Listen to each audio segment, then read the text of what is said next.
الحمد لله وكفى وسلام على عباده الذين اصطفى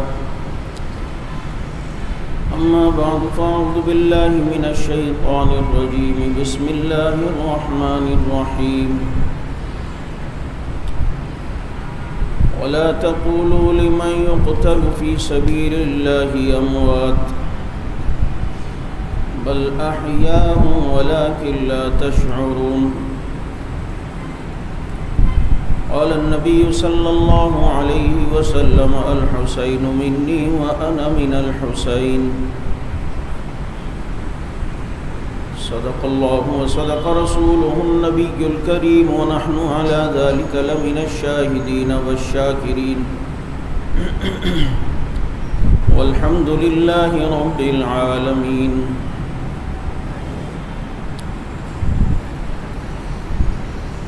بڑی شوق سے کہتے ہیں ہمارے ہیں حسین، واللہ ہمیں جان سے پیارے ہیں حسین. درود پاک.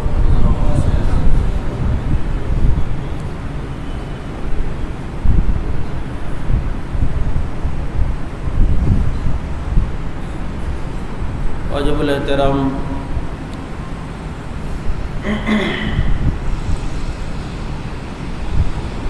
محرم الحرام اپنا پہلا عشرہ طے کر رہا ہے.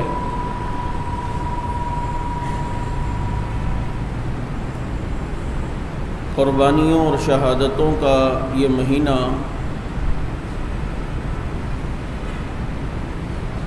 جنہیں اس مہینے میں شہادتیں نصیب ہوئیں وہ عالم اسلام کے عظیم نامور لوگ ہیں. یکم محرم الحرام سیدنا فاروق اعظم رضی اللہ تعالی عنہ کا یوم شہادت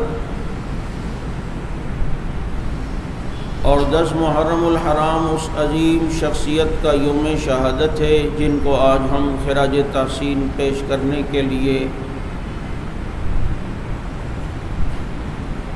یہاں پر ان کی شان اور عظمت کو بیان کرنے اور سننے کے لیے آئے ہیں.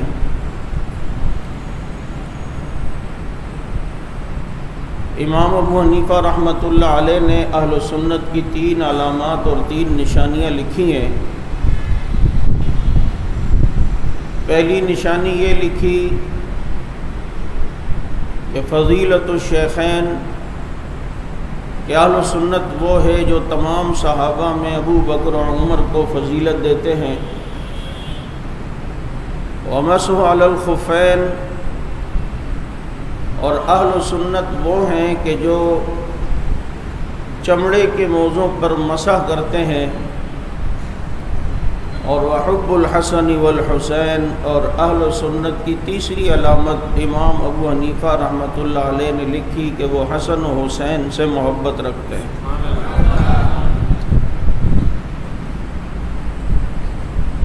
آج بڑے افسوس سے یہ بات کہنی پڑتی ہے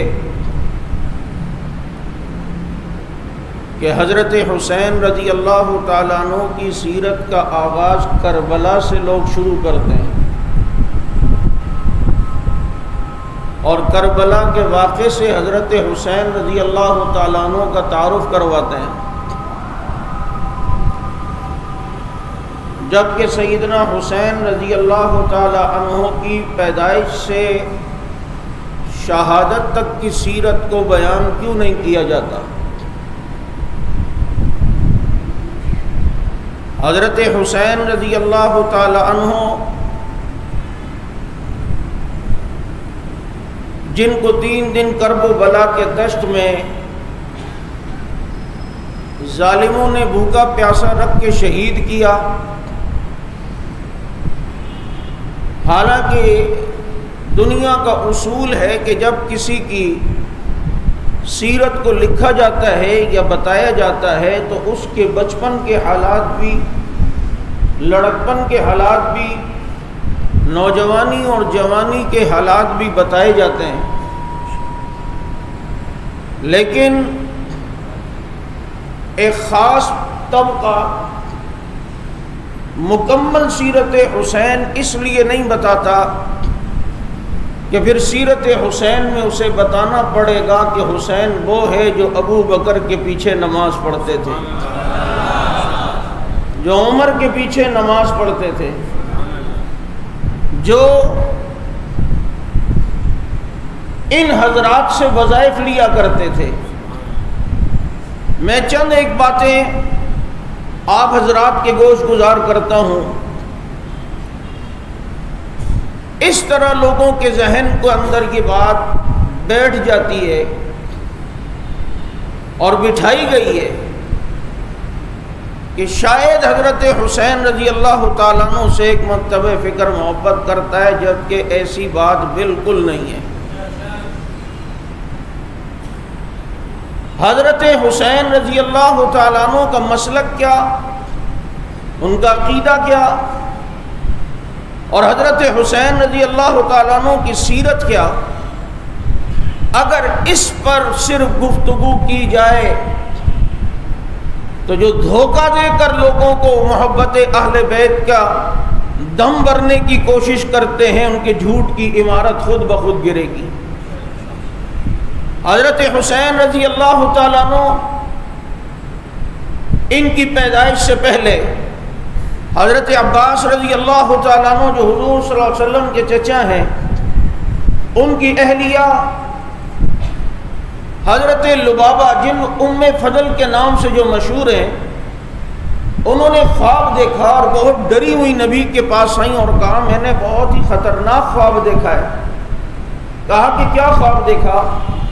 تو ام الفضل کہنے لگی میں نے دیکھا کہ آپ کے جسم کا ایک ٹکڑا کٹ کے میری گود میں آیا ہے۔ تو آپ صلی اللہ علیہ وسلم نے فرمایا یہ تو بہت پیارا خواب ہے، یہ تو بہت مبارک خواب ہے، کیونکہ اللہ میری بیٹی فاطمہ کو ایک بیٹا دے گا اور وہ تیری گود میں آئے گا، اسے دودھ تو پلائے گی۔ پھر اس خواب کے بعد حضرت فاطمہ رضی اللہ تعالیٰ عنہ کے یہاں حضرت حسین رضی اللہ تعالیٰ عنہ کی ولادت ہوتی ہے۔ آپ صلی اللہ علیہ وسلم کو بتایا گیا کہ فاطمہ رضی اللہ تعالیٰ عنہ آپ کی بیٹی کے یہاں بیٹا پیدا ہوا ہے۔ آپ صلی اللہ علیہ وسلم تشریف لائے اور حضرت علی کو فرمایا لاؤ میرا بیٹا تو مجھے دکھاؤ۔ آئے حسین کی کیا خوش نصیبی ہے، آج آپ کے یہاں کوئی بچہ پیدا ہو، آپ چاہتے ہو کہ کسی بڑے عالم سے میں اس کو گھٹی دلواؤں، میں عالم کے پاس لے جاؤں اور کوئی بڑے بزرگ کی گود میں رکھوں اور وہ اس پر دم کرے، وہ اسے دعائیں دیں۔ کوشش ہوتی ہے کہ بڑے متقی انسان سے کان میں بچے کے آذان دلوائی جائے۔ حسین میں تیری عظمتوں پہ قربان جاؤں، تیری رفتوں اور بلندیوں پہ قربان جاؤں، حسین میں تیری سعادتوں پہ قربان جاؤں کہ تجھے محمد الرسول اللہ نے اپنی گود میں لیا ہے۔ اور دنیا کے بچوں کے کانوں میں مولوی اذان دیتے ہیں، حسین کے کان میں محمد الرسول اللہ نے اذان دی۔ اور دنیا کے بچوں کے منہ میں گھٹی کے لیے تحنیک کے لیے لعاب دہن کھجور چبا کر کوئی مولوی اور پیر اس کے منہ میں ڈالتا ہے، لیکن حسین تیری عظمت پہ قربان کہ تجھے تحنیک محمد الرسول اللہ نے دی ہے، تجھے گھٹی رسول اللہ صلی اللہ علیہ وسلم نے دی ہے۔ لاؤ علی میرا بیٹا دکھاؤ۔ جب دکھایا تو کیا منظر ہوگا، نبی کی نگاہیں حسین پر، حسین کی نگاہیں نبی پر، اور جس پر نگاہ نبوت پڑ جائے خدا اسے کتنی رفتیں دیتا ہے، خدا اسے کتنی بلندیاں دیتا ہے، خدا اسے کتنی سعادتوں سے نوازتا ہے۔ وہ برکت والے ہاتھ پیغمبر کے جو کبھی اٹھے تو رب نے چاند کے ٹکڑے کیے تھے، جو کبھی لوٹے میں گئے برتن میں تو خدا نے وہاں سے پانی کے چشمے جاری کر دیے۔ وہ برکتوں والے ہاتھ آج حسین کو اٹھائے ہوئے ہیں۔ علی اس کا نام کیا رکھا؟ علی نے فرمایا میں نے اس کا نام حرب رکھا ہے۔ حرب کے معنی جنگ ہوتی ہے۔ حضور نے فرمایا نہ، اس کا نام حسین ہے۔ اس سے پہلے جو حضرت حسن کی ولادت 1 سال ہوئی پہلے، اس میں بھی یہی واقعہ ہوا کہ پیغمبر آئے، کہا لاؤ میرا بیٹا دکھاؤ۔ حضرت حسن کو بھی نبی نے ہاتھ میں لیا، ان کے کان میں بھی اذان نبی نے دی، گھٹی نبی نے دی، ادھر بھی نبی نے پوچھا کیا نام رکھا ہے علی میرے بیٹے کا؟ فرمایا میں نے حرب نام رکھا ہے۔ فرمایا نہیں، اس کا نام حسن ہے، یہ حسن ہو حسین ہو۔ علماء محققین نے لکھا ہے اللہ نے ان ناموں کو اپنی قدرت سے پردہ خفا میں رکھا ہوا تھا تاکہ کوئی دنیا میں یہ نام رکھ نہ سکے، اور کائنات میں اگر سب سے پہلے کسی کا نام حسن رکھا گیا، کسی کا نام حسین رکھا گیا، وہ فاطمہ کے لگتے جگر ہیں، علی کے نور نظر ہیں، محمد الرسول اللہ کے نواسے ہیں۔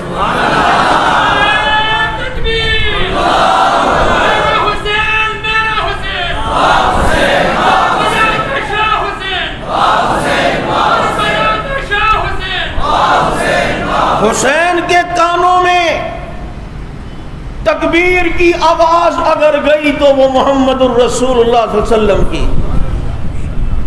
پھر تھوڑے اور بڑے ہوتے گئے تو حضور انگلی پکڑ کے انہیں چلنا سکھاتے ہیں، اور پھر اپنی گود میں بٹھاتے ہیں، اپنے کندھوں پہ سواری کرواتے ہیں۔ حضرت حسین رضی اللہ عنہ کے چہروں پر میرے آقا بوسہ دیتے ہیں، جاؤ جو نانا بن چکے ہیں ان سے پوچھو کہ انہیں نواسوں سے کتنی محبت ہوتی ہے، ان سے پوچھو کہ انہیں نواسیوں سے کتنی محبت ہوتی ہے۔ حضور اپنے سینے پر لٹاتے ہیں۔ کبھی آپ صلی اللہ علیہ وسلم حضرت حسین رضی اللہ عنہ کے ساتھ یوں دل جوئی فرماتے ہیں کہ ان کی گدی اور ان کی ٹھوڑی کو یوں پکڑ کر میرے پیغمبر ان کے ہونٹوں پہ بوسہ دیں، ان کے چہرے پہ بوسہ دیں۔ کبھی اس طرح بیٹھے ہوئے ہیں اور اپنے دونوں پاؤں پر حسین کے پاؤں رکھے اور اپنے ہاتھوں سے دونوں ہاتھ حضرت حسین کے پکڑ کے کہتے ہیں چڑھو، اوپر کی طرف چڑھو، ذرا اوپر کی طرف۔ آپ بھی بچوں کو اس طرح لیتے ہیں اور اپنے پاؤں پر ان کے دونوں پاؤں رکھ کے کبھی چارپائی پہ بیٹھ کر آپ جھولا جھولاتے ہیں، حسین کو جھولا محمد الرسول اللہ جھولاتے ہیں۔ کبھی آپ بھی بچوں کو کہتے ہیں چلو تو تھوڑا سہارا آپ ہاتھوں سے دیتے ہو اور بچے اوپر آتے ہیں۔ اب ذرا توجہ کر، یہ بچہ اس کا اوپر چڑھنا یہ عام چڑھنا نہیں، یہ اس کے بدن پر پاؤں رکھتے ہوئے چڑھتے ہوئے اوپر کی طرف آ رہا ہے، جو خود بھی بلند ہے اور جو اس کے جسم سے چڑھ کر اوپر ہو خدا اسے بھی بلندی عطا کرتا ہے۔ تم اس منظر کے اندر حسین کی عظمت کو شاید نہ سمجھ پاؤ، اپنے نواسے کو اپنے جسم پر بلندی کی طرف لاتا ہے۔ آج اپنے جسم پر اپنی بلندی کی طرف حسین کو وہ عظمتوں والا نبی لا رہا ہے جو کبھی چڑھے تو عرشوں کو بھی پاؤں سے رون ڈالے، اور جس کی راہ گزر آسمان ہو، جس کی راہ گزر سدرۃ المنتہا ہو، اور اٹھاتے اٹھاتے پیغمبر اپنے کندھوں پہ حسین کو سوار کر لے۔ حسین کو بولنا نبی نے سکھایا، حسین کو چلنا نبی نے سکھایا، حسین کی تربیت نبی نے کی، حسین پہ دم نبی نے کیا۔ آج آپ کہتے ہیں پیر صاحب حضرت جی میرے بچے پہ دم کر دیں، کیا اثر ہوتا ہوگا؟ لیکن حسین پر اعوذ بکلمات اللہ التامات من شرہ یہ کہہ کر دم محمد الرسول اللہ نے کیا ہے، اور پھر ان کی ساری تربیت حسین کی نبی نے کی۔ حسن کو چلنا نبی نے سکھایا، دوڑنا نبی نے سکھایا، فن و حرب نبی نے سکھایا، بولنا نبی نے سکھایا، اخلاق نبی نے سکھایا۔ یہ چلتے ہیں، اسی لیے تو کہتے ہیں حسن و حسین کی ٹور بڑی پیاری تھی، وہ چلتے تھے، دنیا یوں نگاہیں اٹھا اٹھا کر دیکھتی کہ ان کی ٹور کتنی پیاری۔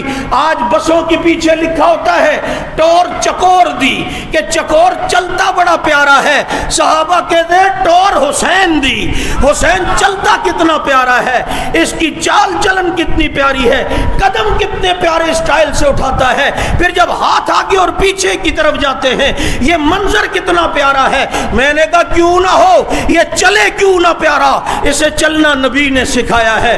حسین مسجد کی طرف جاتے ہیں، لوگ کہتے ہیں یار کتنا پیارا چل رہا ہے، میں نے کہا کیوں نہ چلے، چلنا نبی نے سکھایا ہے۔ یہ حسن و حسین حسین بازار کی طرف چلیں. لوگ دیکھ کے کہتے تھے یار یہ حسن حسین کتنا پیارا چلتے ہیں. میں نے کہا کیوں نہ چلے, کہ چلنا نبی نے سکھایا.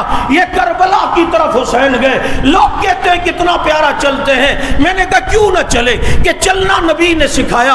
انگلی نبی نے پکڑی اور پکڑ کے چلنا حسین کو اور حسن کو نبی نے سکھایا. میں نے کہا بڑا پیارا چلتے ہیں. کہتے ہیں بڑا پیارا چلتے ہیں. میں نے کہا بازار جا رہے ہیں حضرات حسنین, کہتے ہیں بڑا پیارا لگتا ہے. میں نے کہا کیوں نہ لگے, کہ چلنا نبی نے سکھایا. مسجد کی طرف جاتے ہیں بہت پیارے لگتے ہیں, کیوں نہ پیارے لگیں, چلنا نبی نے سکھایا. میں نے کہا حسین اور حسن جہاں جاتے ہیں تو کہتا ہے پیارے لگتے ہیں, پھر آگے سے جواب آتا ہے کیوں نہ پیارے لگیں, کہ چلنا نبی نے سکھایا. میں نے کہا ایک جگہ اور بھی چل کے گئے ہیں, پھر وہاں بھی چلنا پیارا لگتا ہے, پھر وہاں بھی کہ کیوں نہ پیارا لگے, کہ چلنا نبی نے سکھایا. وہ چلے مسجد کی طرف پیارے لگے, وہ چلے بازار کی طرف پیارے لگے, وہ چلے کوفہ کی طرف پیارے لگے, کیونکہ چلنا نبی نے سکھایا. اور دونوں بھائی چل کر معاویہ کے پاس آ کر بیعت کرنے کے لیے چلے,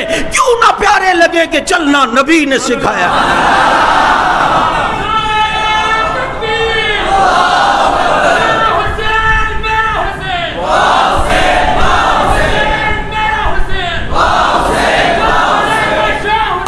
محبت نہ کر حسین سے کہ مسجد کی طرف لگ جائیں تو کہ پیارا لگے, بازار کی طرف جائیں تو کہ پیارا لگے. پوری محبت سنیوں کی طرح کر, جو کہتے ہیں بازار میں جائیں تب بھی پیارے لگے, مسجد میں جائیں تب بھی پیارے لگے, اور معاویہ کے ہاتھ پر بیعت کرنے کے لیے جائیں تب بھی پیارے لگیں. کیوں نہ پیارے لگیں, چلنا نبی نے سکھایا ہے. انگلی پکڑی ہے, اور جس کا ہاتھ نبی پکڑ لے وہ ڈگمگا سکتا ہے, وہ ادھر ادھر ہو سکتا ہے, وہ ڈوب سکتا ہے, وہ ڈبوا سکتا ہے, وہ غلط راہ پہ چلا سکتا ہے. انگلی پکڑ کر بچپن سے چلانا نبی نے سکھایا. اسی پر تو میں آ کے کہتا ہوں تجھے دریا ڈبوتے ہیں, صحابہ کو دریاؤں نے راستے دیے اور اس کے اوپر اپنے گھوڑے بھگاتے ہیں. کیوں تجھے ڈبوتے ہیں, دریا صحابہ کو کیوں نہیں ڈبوتے؟ کہتے انہیں چلنا نبی نے سکھایا ہے. کشتیاں اپنی ساحل پہ لگائے ہوئے ہیں, کیا وہ ڈوبے جو محمد کے ترائے ہوئے ہیں. رخ مصطفیٰ کو دیکھا تو دیوں نے جلنا سیکھا, جب چلے میرے محمد تو انہوں نے چلنا سیکھا. اور جسے دیکھ کر آسمان و زمین کا نظام چلتا تھا, جس چہرہ مصطفیٰ کو دیکھ کر سورج اور چاند کا نظام چلتا تھا, مجھے بتاؤ وہ کسی کا ہاتھ پکڑ کے چلائیں وہ کتنی بلندی والے ہوں گے, وہ کتنے راست گو ہوں گے, وہ کتنے حیا والے ہوں گے, وہ کتنی ہدایت والے ہوں گے. جبھی تو کہا کہ راہ ملتی ہے شب کو تاروں سے اور ہدایت محمد کے یاروں سے. حضرت حسین رضی اللہ تعالیٰ عنہ ہمارا ایمان ہے, ہماری پہچان ہے, اسلام ہے, ایقان ہے. خدا کی قسم حضرت حسین رضی اللہ تعالیٰ عنہ کی محبت جس کے دل میں حقیقی معنوں میں نہ ہو مومن ہو سکتا نہیں. حسین حسین ہے. اور پھر چونکہ نبی کے نواسے اللہ نے عظمتوں سے نوازا. ابو ہریرہ رضی اللہ عنہ فرماتے ہیں رات عشاء کے بعد کافی دیر ہو گئی اور حسن و حسین بھی ہمارے ساتھ تھے نبی علیہ السلام کے پاس. تو حضور نے, بارش ہو رہی تھی, تو حضور نے فرمایا ابو ہریرہ انہیں گھر تک پہنچا کر آؤ. کہتے ہیں میں نے حسن و حسین کی کرامت و نبی کا یہ معجزہ دیکھا کہ جب بادل برسے اور بادل چمکے اور جیسے ہی ان میں بجلی چمکی تو ہم نے دیکھا کہ بجلی چمکتی ہے اور ایک سیکنڈ بعد دوبارہ اندھیرا, پھر یوں چمکتی ہے۔ لیکن ابو ہریرہ کہتے ہیں کہ جب میں حسن و حسین کو لے کے نکلا اور بجلی نے جب روشنی دی، جب تک حسن حسین کو فاطمہ کے دروازے کے اندر نہیں کیا، بادل کے اندر سے لائٹ اور بجلی نہیں گئی ہے، اندھیرا نہیں ہوا۔ نبی نے لعاب دہن چٹوایا ہے نا۔ ایک سفر میں آپ صلی اللہ علیہ وسلم کو حضرت حسنین کے رونے کی آواز آئی۔ فرمایا کیوں رو رہے ہیں؟ آپ صلی اللہ علیہ وسلم نے اپنی سواری تیز چلائی اور حضرت فاطمہ کی سواری تک پہنچے۔ کیوں رو رہے ہیں؟ کہا پانی نہیں ہے۔ آپ نے لیا اور اپنی زبان مبارک نکالی، حضرت حسین کو بھی چٹوائی اور حضرت حسن کو بھوک بھی اللہ نے ختم کر دی، پیاس بھی اللہ نے ختم کر دی۔ یہ کرامات۔ اور پھر اس کا اثر یہ ہوا کہ مکہ مکرمہ، مدینہ منورہ سے مکہ مکرمہ سفر پہ تھے، حضرت حسین رضی اللہ تعالیٰ عنہ عمرے کے سفر پہ جا رہے ہیں، راستے میں پانی نہیں، ایک کنواں آیا، اس سے مشکل آدھا ایک ڈول نکلا، پتہ چلا جی پانی نہیں ہے۔ حضرت حسین رضی اللہ عنہ نے فرمایا اس کنویں سے جو ڈول میں پانی ہے وہ لاؤ، لایا، پیا اور کلی جو ہے اس ڈول میں کی اور کہا کہ پانی جا کر دوبارہ کنویں میں پھینکو۔ جب واپس کنویں میں پانی پھینکا تو آپ صلی اللہ علیہ وسلم کا وہ معجزہ، جو خشک کنویں کے اندر نبی نے اپنا لعاب دہن ڈالا تو وہ پانی نکل کے آیا، تو یہی ہونٹ تو حسین نے چوسے تھے، یہی گھٹی جو نبی کی تھی وہ حضرت حسین کو ملی تھی، تو اس کا اثر کیوں نہ ہو؟ حسین کا بھی یہ پانی جو انہوں نے کلی کر کے ڈول میں ڈالی، وہ جب کنویں کے اندر ڈالا گیا کنویں کا پانی اوپر تک آ چکا ہے۔ کرامت ہے۔ یہ سارے واقعات سناؤ، حضرت حسین کی یہ ساری منقبت بتاؤ، اور اس میں یہ بتاؤ کہ حسین سخی کتنے تھے۔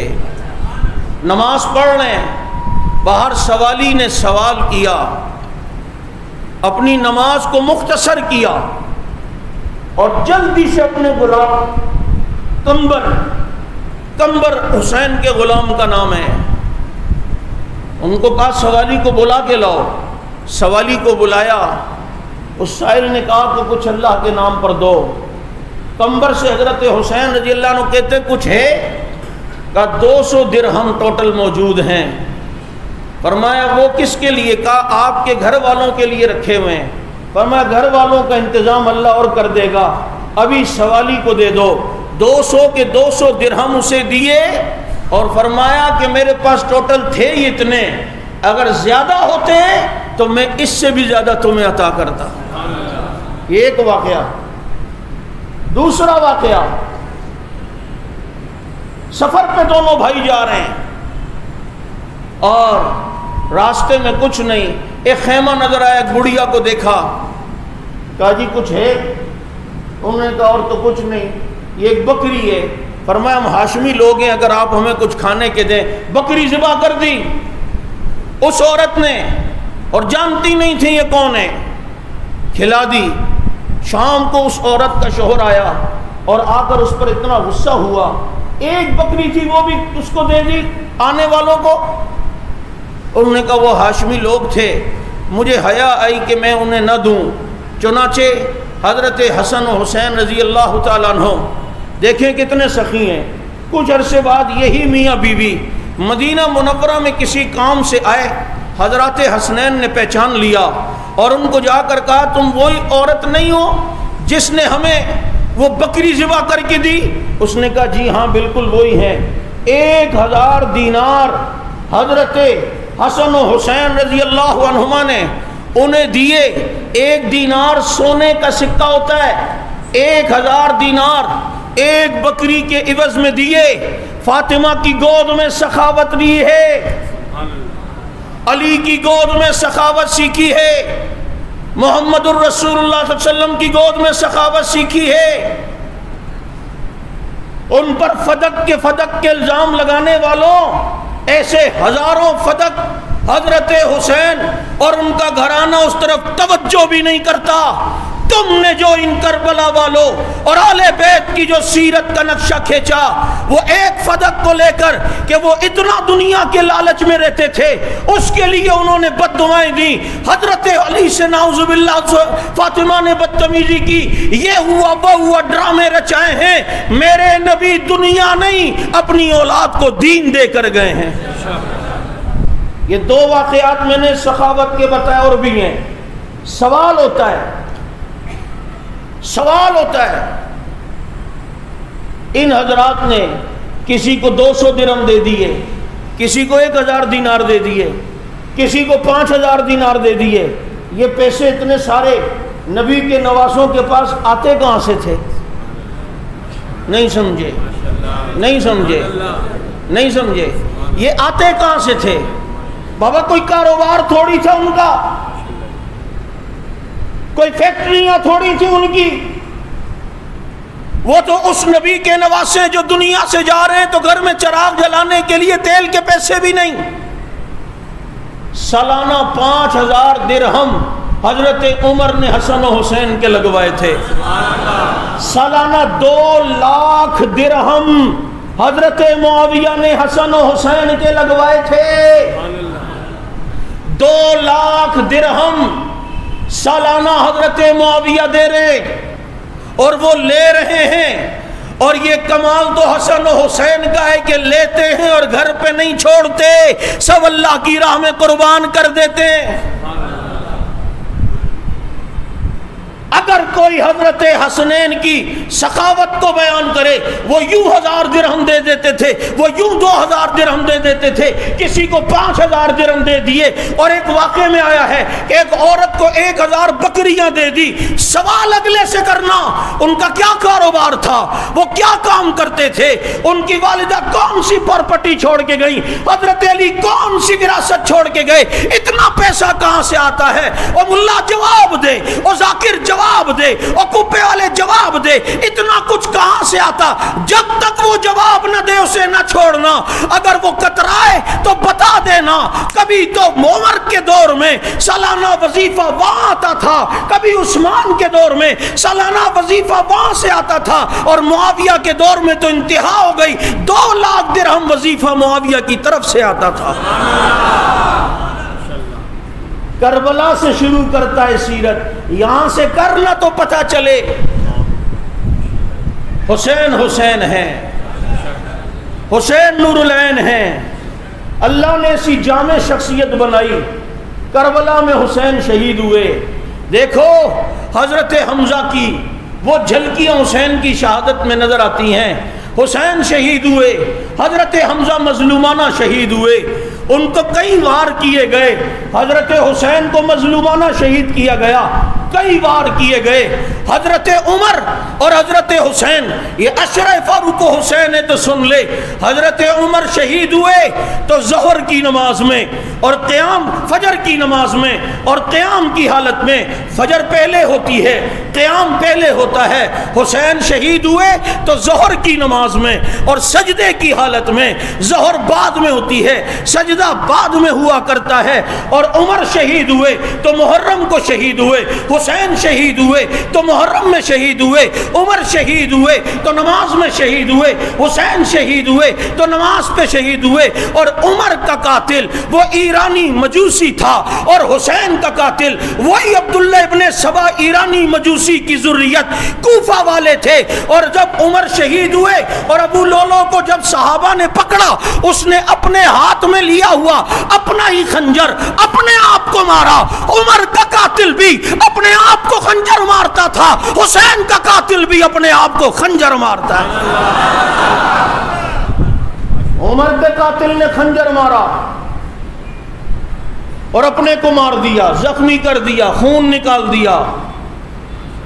اور جب حسین شہید ہوئے تو زینب بد دعا دیتی ہے، ہمیں بلا کر اب رونے والوں سدا روتے رہو گے، سدا روتے رہو گے۔ یہ زینب کی دعا ہے ماتم کی پٹائی، خدایا تیرا شکر ازادار نہیں میں۔ اور وہ بددعا مظلوم کی ایسی جاتی ہے سیدھا عرشوں کو چیرتے ہوئے جاتی ہے۔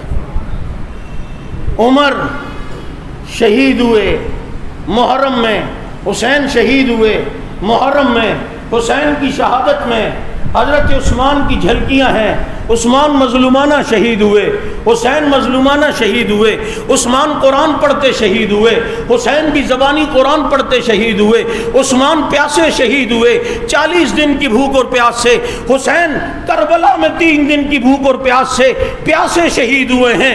علی اور حسین میں مطابقت دیکھ، علی کوفہ میں شہید ہوئے، حسین کربلا میں شہید ہوئے۔ علی کا بچپن نبی کی گود میں گزرا، حسین کا بچپن نبی کی گود میں گزرا۔ کسی ذاکر کو بلا اور کہہ ایسی سیرت حسین کی تو بھی بیان کر کے دکھا، تو کربلا سے باہر گزرتا نہیں۔ اور پھر واقعات کو کربلا کے ایسے انداز میں ذرا توجہ کرنا، کربلا میں سارے شہید ہو گئے نا، ایک حضرت زین العابدین چھوٹے بچے تھے وہ بچے۔ یہ جو اتنا کچھ بتاتا ہے کہ فلاں نے تیر مارا، یہاں سے آیا وہاں سے لگا، اس نے پانی نہیں دیا، اس نے یہ نہیں کیا۔ اب ذرا کوئی پوچھے یہ راوی یا تو شمر والے قافلے کا تھا یا حسین کے، دونوں میں سے ایک بات ہوگی۔ اور یہ جانتا دونوں کو تھا کیونکہ وہ نام بھی لیتا ہے، اس نے یہاں سے تیر مارا، اس نے وہاں سے تلوار، دونوں طرف کو جانتا بھی ہے۔ اگر یہ حسین کے قافلے کا تھا تو بچا کیوں؟ نہیں سمجھا۔ اور اگر یہ دوسرے قافلے کا تھا تو بتا تو صحیح اس کی روایات قبول کیوں؟ نہیں سمجھ میں آئی۔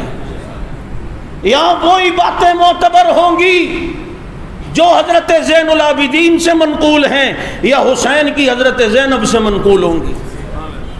باقی ادھر ادھر سے اگر کوئی لے کر آئے گا اسے قبول نہیں۔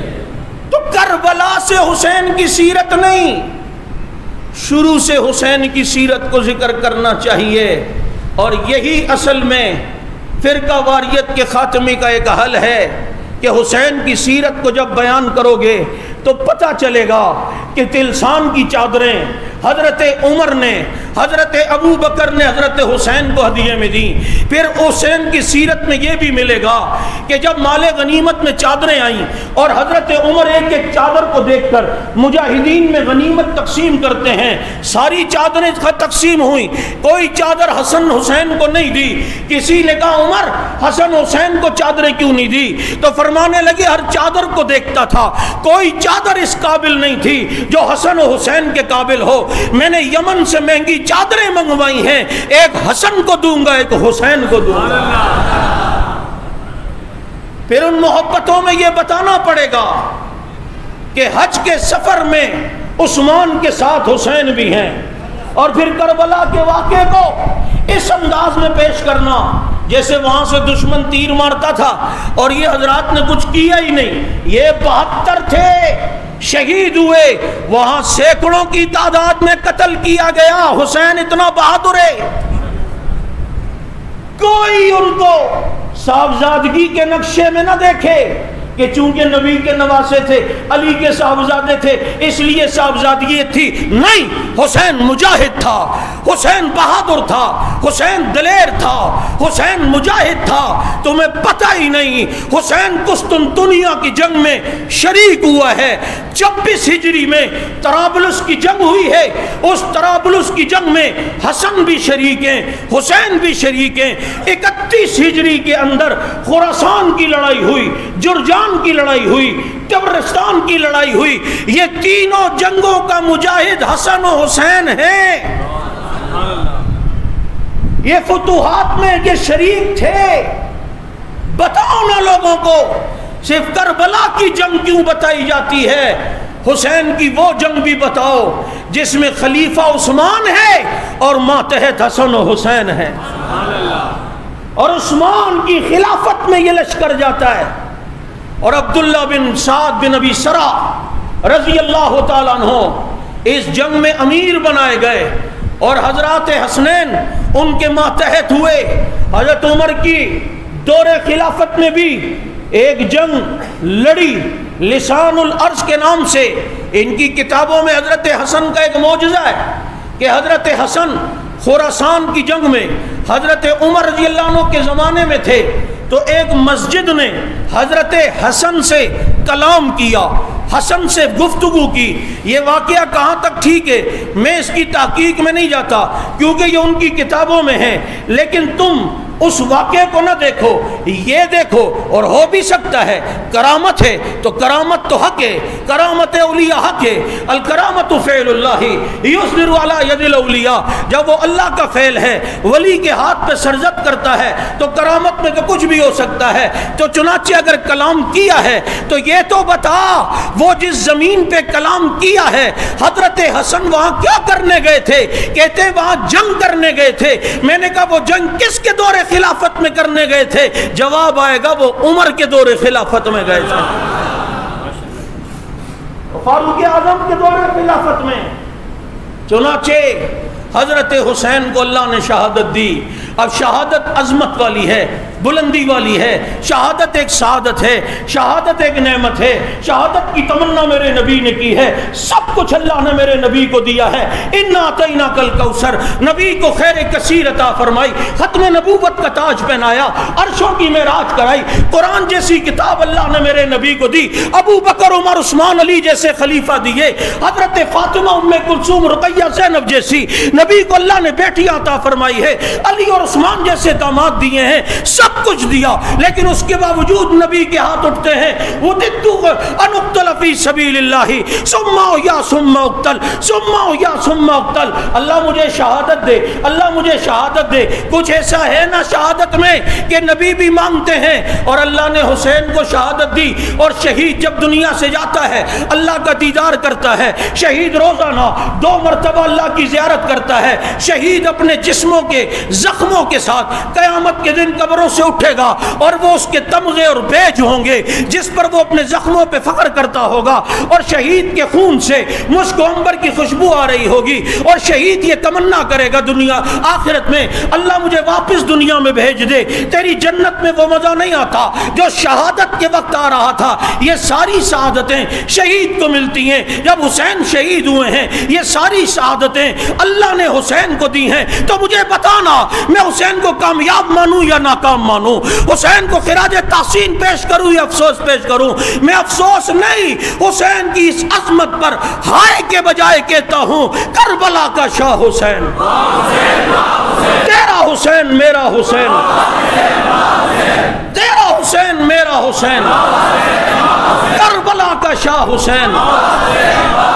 ہائے ناکامی پر ہوتا ہے، بیٹے کا ایکسیڈنٹ ہوا، ماں کہتی ہائے میرا بچہ، بیٹا فیل ہو گیا، ماں کہتی ہائے میرا بچہ، کوئی ناکامی کی خبر آئے لوگ کہتے ہائے، لیکن کامیابی کی خبر آئے تو لوگ کہتے ہیں واہ بچہ پاس ہو گیا، ماں کہتی ہے واہ واہ وہ بچہ انٹرویو میں پاس ہو گیا، وہ کہتے ہیں واہ واہ بچے کو یہ عہدہ مل گیا، وہ کہتے ہیں واہ واہ۔ ہم صحابہ کو بھی کہتے ہیں واہ صحابہ واہ۔ تو کامیابی پر واہ ہوتا ہے، ناکامی پر ہائے ہوتا ہے۔ تجھے ہائے مبارک، مجھے واہ مبارک۔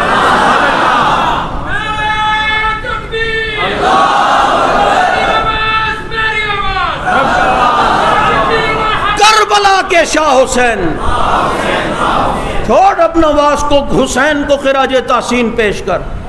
رب نواز کے نعرے بعد میں آج تو حسین ہی حسین ہے،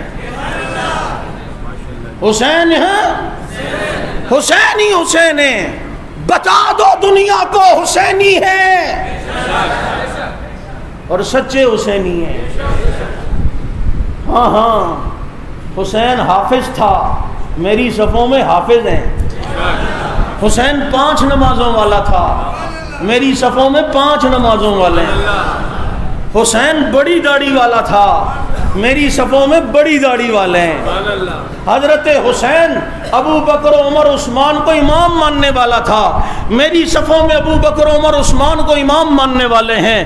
حسین معاویہ پر ہاتھ پر بیعت کر کے اسے اپنا امیر ماننے والے ہیں۔ یہ سنی حضرت معاویہ کو امیر معاویہ کہہ کر حسین کی اقتدا کر رہے ہیں۔ تو مجھے بتانا حسین کو ماننا ہے یا ساتھ ساتھ میں کو ماننے کے بجائے حسین کی بھی ماننی ہے؟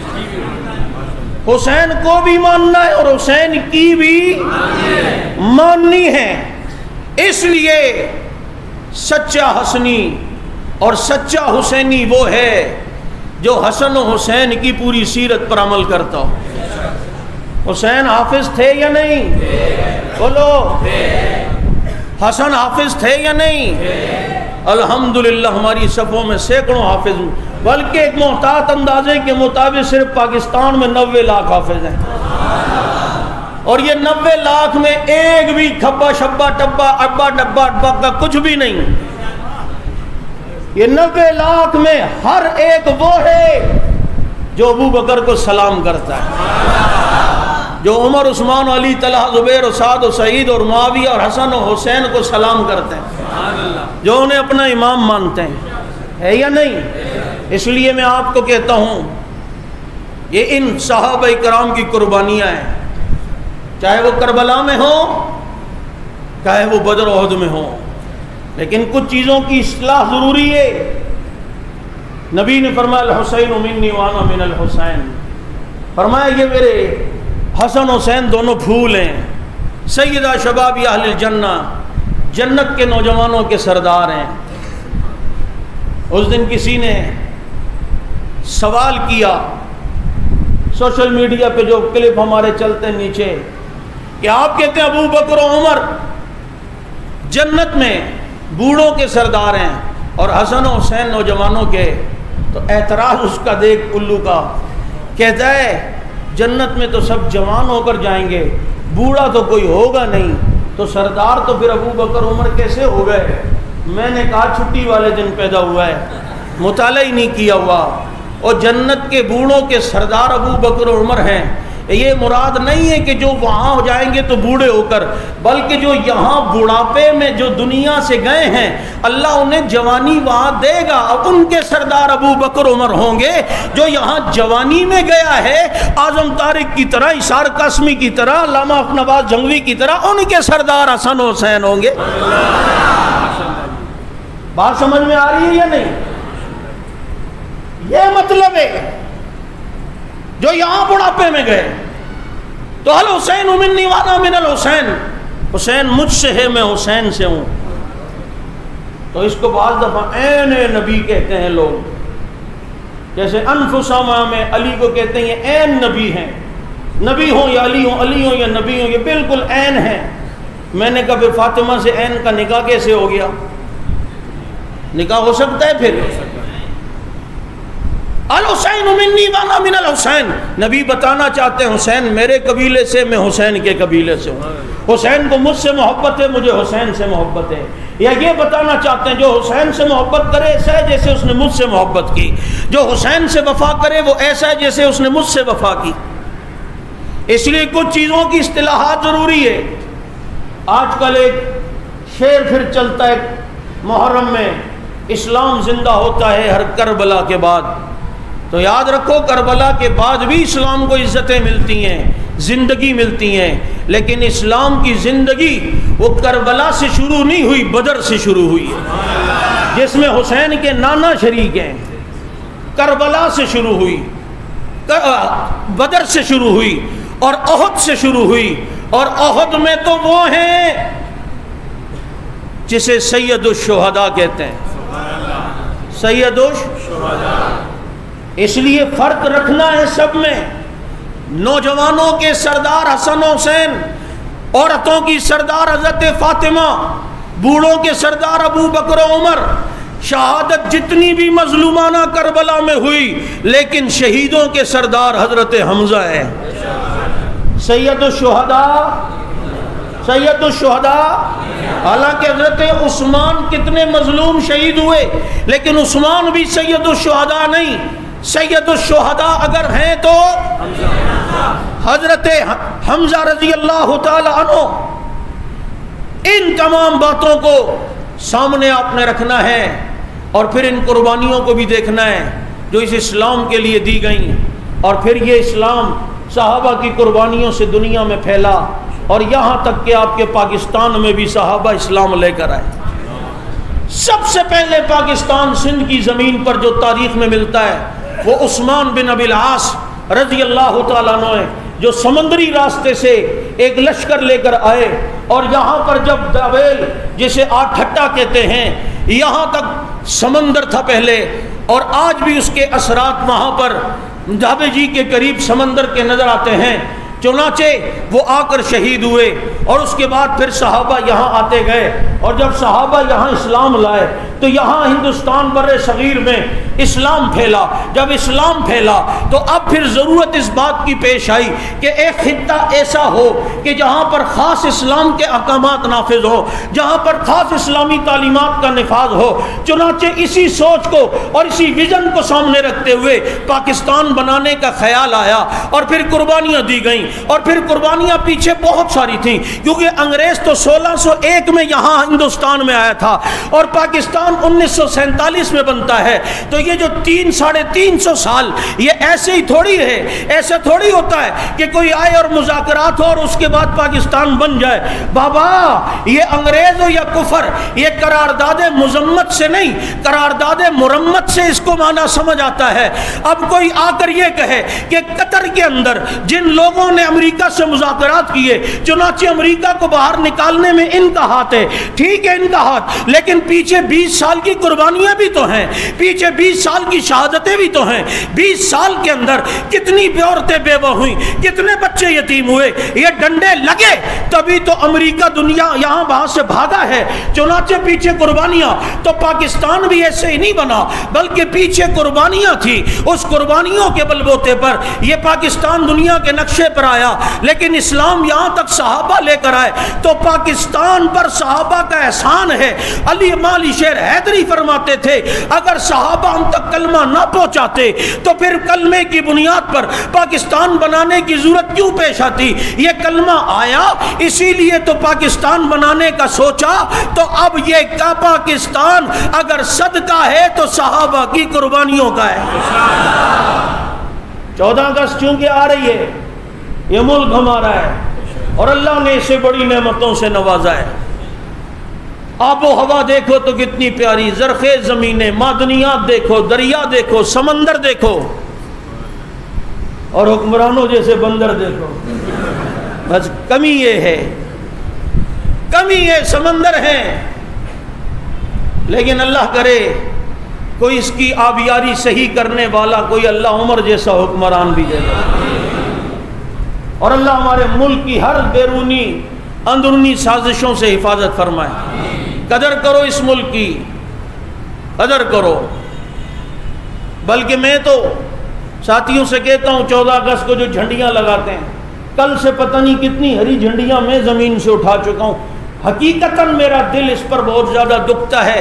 ہم جھنڈیاں تو لگاتے ہیں، پھر اس جھنڈے کی حفاظت بھی تو کرو، زمین پہ گرے ہوئے ہوتے ہیں، اوپر پاؤں آ رہا ہوتا ہے۔ یہ جھنڈا عام جھنڈا نہیں، اس پہ ہرا رنگ گنبد خضرا سے لیا گیا ہے۔ یہ جب بنایا جا رہا تھا تو ریاست مدینہ کے نام پر، اور شاید یہی وجہ ہے یہاں جو آیا اس نے کھایا، لیکن آج تک یہ ملک چل رہا ہے اور آئندہ بھی انشاءاللہ چلتا رہے گا۔ وجہ یہ ہے کہ یہ بنا کلمے کی بنیاد پہ، اور انشاءاللہ جس بنیاد پہ بنا وہ اس کا مقدر بن کے رہے گی۔ ہمارے حضرات نے قربانیاں دیں، یہ تو آج لبرل آئے، وہ کیا ہے وہ ڈبو جس کو کہتے ہیں، ہاں وہ فراڈ چودھری، وہ کہتے ہیں قائد اعظم، اور یہ لوگ تو برگر بھی کھاتے تھے، یہ بھی تو برگر کھانے سے کیا آدمی لبرل بن جاتا ہے؟ یہ پاکستان علماء کی قربانیوں کا نتیجہ ہے، مانو یا نہ مانو۔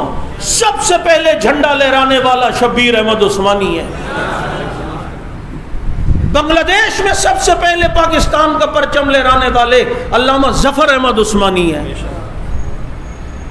پاکستان کی اسمبلی میں فقہ حنفی کی شکیں داخل کروانے والے مفتی شفیع عثمانی ہیں۔ ریڈیو پاکستان کا سب سے پہلا خطیب احتشام الحق تھانوی ہے۔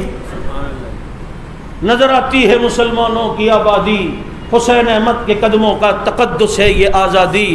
اپنے ملک کی حفاظت اور اس کی بقا کے لیے بھرپور کردار ادا کرنا ہے، دل سے اس کی ساتھ محبت کرنی ہے، اور اس کی قدر اس کو پتہ چلتی ہے جو یورپ میں ہوتا ہے یا باہر ہوتا ہے، وہ وہاں سے کہتا ہے یار پاکستان پاکستان ہی ہے۔